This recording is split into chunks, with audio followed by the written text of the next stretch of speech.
Avant-match, Real Madrid, Las Palmas. Bonjour à tous, j'espère que vous allez bien.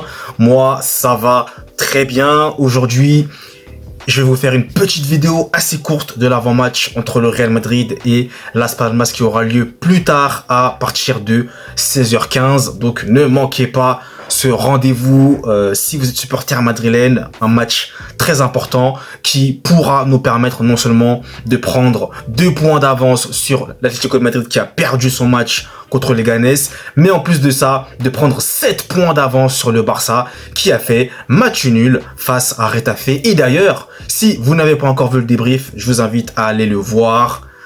C'est disponible, donc n'hésitez pas.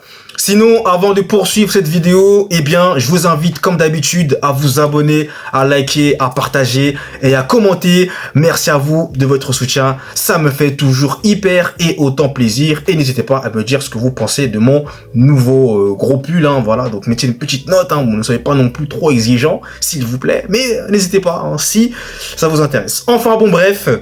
On ferme cette parenthèse. Et là, maintenant, je vais parler, comme je vous ai donc, du match qui va avoir lieu du Real Madrid qui n'a pas le droit à l'erreur. Là, c'est vraiment une opportunité de fou malade puisque, comme je vous le disais précédemment, nos 2 principaux concurrents ont fait des contre-performances, à savoir l'Atlético de Madrid et le FC Barcelone.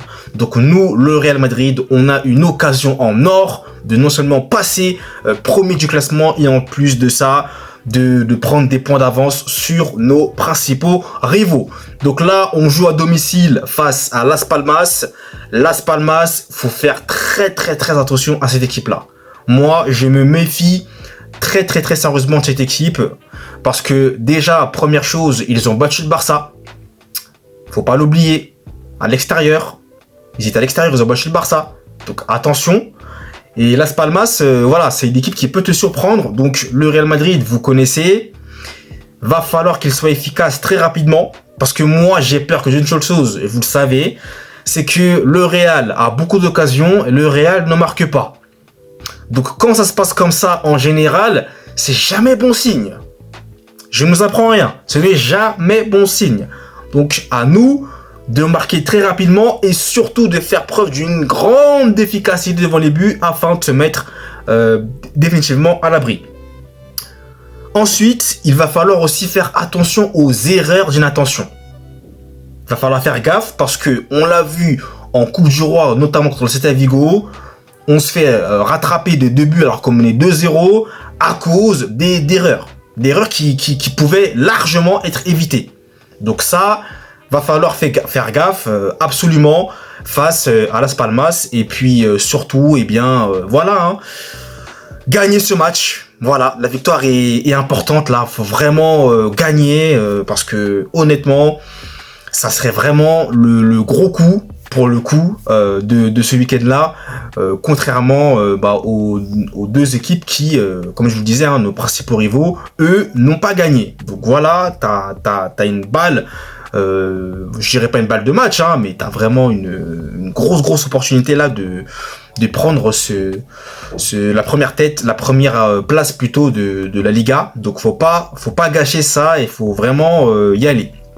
Donc en ce qui concerne les absents, parce qu'il y aura quand même des absents, Vinicius et Modric ne seront pas là puisqu'ils sont suspendus tous les 2. Camavinga, malheureusement, il s'est encore blessé. Il sera absent visiblement d'après ce que j'avais vu pour 3 semaines à peu près.